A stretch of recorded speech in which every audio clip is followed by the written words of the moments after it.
Hello everyone, welcome back to your channel. इस video में हम 2023 के फिजिक्स के जो क्वेश्चन है वो सॉल्व करने वाले हैं। तो पहला क्वेश्चन हम स्टार्ट करेंगे। Before that I will request you please like, share and subscribe the channel to get more videos like this. Okay, तो हम पहला क्वेश्चन स्क्रीन पे देख लेते हैं, उसके बाद हम उसका सोल्यूशन करेंगे। Okay, Pause the video and read the question carefully. इस प्रॉब्लम में जो बोला गया है कि सीजियम, पोटेशियम और सोडियम इन तीनों का व्हाट फंक्शन गिवन है। क्वेश्चन में सीजियम, पोटेशियम एंड सोडियम का व्हाट फंक्शंस गिवन है और इंसिडेंट लाइट जो है, जो इंसिडेंट इलेक्ट्रोमैग्नेटिक रेडिएशन है, उसका एनर्जी गिवन है। ओके, हमें बोलना है कि इस इंसिडेंट इलेक्ट्रोमैग्नेटिक रेडिएशन की वजह से इन तीनों में से किसमें फोटो इलेक्ट्रिक इफेक्ट हम देख सकते हैं और फोटो इलेक्ट्रॉन बाहर आ सकता है। ओके, तो पहले हम थोड़ा बेसिक समझ लेते हैं कि ये फोटो इलेक्ट्रिक इफेक्ट होता कैसे है। सपोज एक सरफेस है, एक मेटल का सरफेस है और इस सरफेस में एक इलेक्ट्रोमैग्नेटिक रेडिएशन आके इंसिडेंट हो रहा है। Okay, this is the incident electromagnetic radiation. तो इलेक्ट्रोमैग्नेटिक रेडिएशन मतलब उसमें फोटोन होगा और उस फोटोन का एनर्जी होगा, राइट। सपोज इस फोटोन का एनर्जी है E न्यू। ओके, जो इलेक्ट्रोमैग्नेटिक रेडिएशन आ रहा है उसका जो फोटोन है उसका एनर्जी है E न्यू। एंड ये जो मेटल का सरफेस है इसमें इलेक्ट्रॉन्स है, इसमें इलेक्ट्रॉन्स प्रेजेंट है। तो इस फोटोन के आने की वजह से इस इलेक्ट्रॉन को इस एनर्जी मिल जाएगा, E न्यू एनर्जी मिल जाएगा। अगर ये एनर्जी इस फोटोन से जो एनर्जी इलेक्ट्रॉन को मिल रहा है वो एनर्जी इस इलेक्ट्रॉन का वर्क फंक्शन से ज्यादा होगा तो इलेक्ट्रॉन अपना जो वर्क फंक्शन है उसको ओवरकम करके बाहर आ सकता है। This is the main thing. Okay, सारी चीजों का अलग अलग वर्क फंक्शन होता है। जैसे कि आप देख रहे हो सीजियम का अलग है, पोटेशियम का अलग है, सोडियम का अलग है। इसका मतलब है अगर सीजियम का इलेक्ट्रॉन जो है, सीजियम में जो इलेक्ट्रॉन है उसको अगर 2.14 इलेक्ट्रॉन वोल्ट से ज्यादा एनर्जी मिलेगा तो वो इलेक्ट्रॉन एटम उसके बाकी सारे इफेक्ट को इग्नोर करके बाहर आ जाएगा, फोटो इलेक्ट्रिक इफेक्ट दिखाएगा।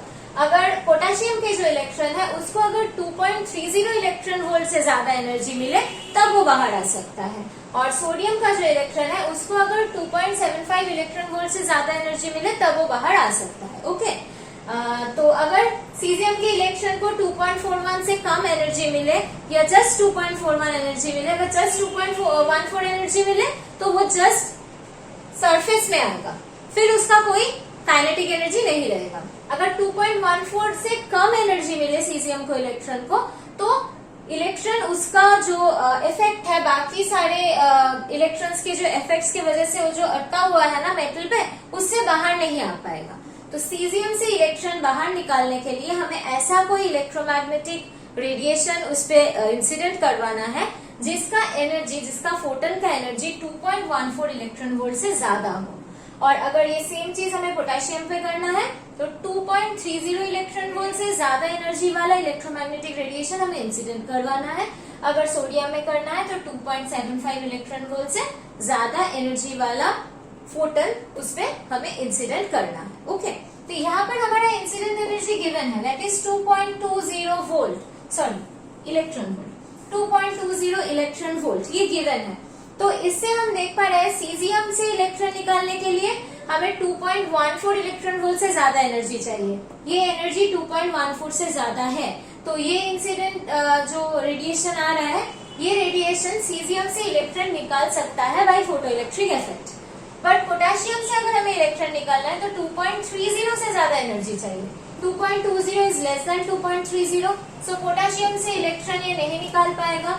अगर सोडियम से इलेक्ट्रॉन निकालना है तो 2.75 इलेक्ट्रॉन वोल्ट से ज्यादा एनर्जी चाहिए। 2.20 इज लेस देन 2.75, सो इससे भी इलेक्ट्रॉन ये नहीं निकाल पाएगा। So we can only see photo electric effect in caesium due to this electromagnetic radiation. So the correct answer is caesium only. From only cesium we can see photoelectric effect due to this incident radiation. I hope आपको समझ में आ गया होगा। Let's see the next question.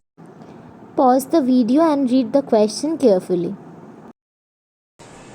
ये हमारा next next problem है, इस problem में half life of the material बोला गया है, हाफ लाइफ है 20 मिनट, ओके। और जो एक्टिविटी है वो इनिशियल वैल्यू के 1/60 टाइम हो चुका है, okay. The activity is 1/60th time of the initial value, and ये होने पे कितना टाइम लगा है, एक्टिविटी को इनिशियल वैल्यू के 1/60th हो जाने पे कितना टाइम लगा है, वो टाइम हमें निकालना है, हाफ लाइफ बोला गया है। दो फॉर्मूला हमें जानना है इसके लिए। This is the formula, R is the activity at the instant, अभी। आर नॉट जो है वो है activity at time t equals to 0, that means this is the initial activity. Lambda constant है और t है इस टाइम इंस्टेंट पे जितना टाइम हुआ है वो time, okay. And this was the second formula जो हमें पता रहना चाहिए, this is the half life and this is the constant lambda, okay. This is ln2। ये दो फॉर्मूला हमें पता होना चाहिए। हमें हाफ लाइफ के वैल्यू दिए हैं 20 मिनट्स, तो अगर हम ये वैल्यू 20 मिनट्स यहाँ पर पुट करते हैं तो यहाँ से हमें लैम्डा का वैल्यू मिल जाएगा, that is lambda equals to ln2/20, okay.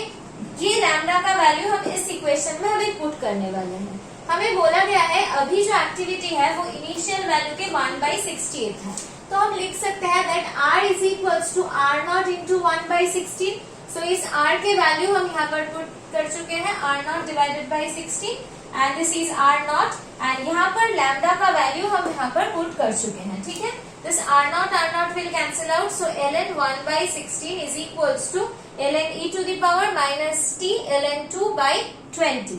अभी तक ये इक्वेशन आया है, यहाँ से हमें t का वैल्यू निकालना है, तो कैसे हम रीअरेंज करके t का वैल्यू निकालते हैं वो चीज थोड़ा ध्यान से देखो इस प्रॉब्लम में, that was the important part. इसको हम लिख सकते हैं ln1 माइनस ln16, ln 1/16 को हम ln1 माइनस ln16 लिख सकते हैं, and ln e to the power this, इसको हम लिख सकते हैं, सपोज ln e का मतलब होता है 1, ओके। सो अगर ऐसा लिखा हुआ है कि ln e स्क्वायर, तो इसका मतलब होता है 2 ln e, और ln e का वैल्यू होता है 1, सो दिस विल बी 2। सो यहाँ से हम लिख सकते हैं, ये पावर जो है वो सामने चला आएगा, तो इसको हम लिख सकते हैं minus t ln 2 divided by 20 ln e, और ln e का वैल्यू 1 होता है और ln 1 का वैल्यू 0 होता है, तो ln 1 का वैल्यू 0 हो गया, तो minus ln 16, this will be minus ln 16 is equals to minus t ln 2 divided by 20 ln 1 का वैल्यू, ln e का वैल्यू 1, ओके। ln 1 का वैल्यू 0 होता है और ln e का वैल्यू 1 होता है, ओके।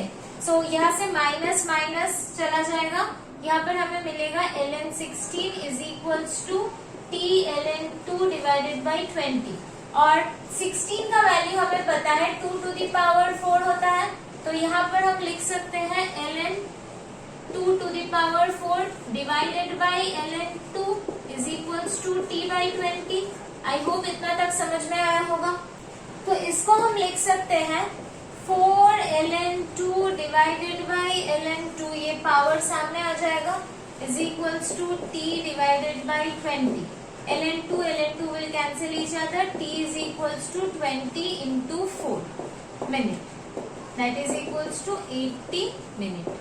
So हमारा आंसर हो जाएगा 80 मिनट। हाफ लाइफ था 20 मिनट, 80 मिनट्स के बाद जो एक्टिविटी है वो इनिशियल वैल्यू के 1/60th हो जाएगा, ओके।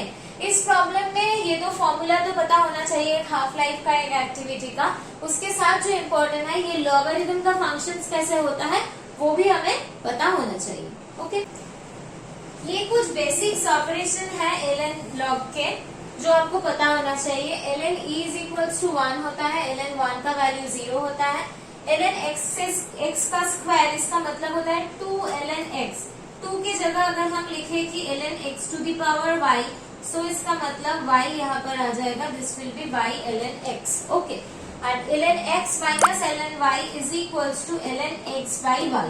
ये जो सारे ऑपरेशंस है वही हमने इस सिंप्लीफिकेशन में यूज किया है, तो आपको ये सब पता होना चाहिए ये सॉल्व करने के लिए। आई होप आपको समझ में आ गया होगा। मिलते हैं नेक्स्ट वीडियो पे। Please like, share and subscribe the channel to get more videos like this. Thank you everyone.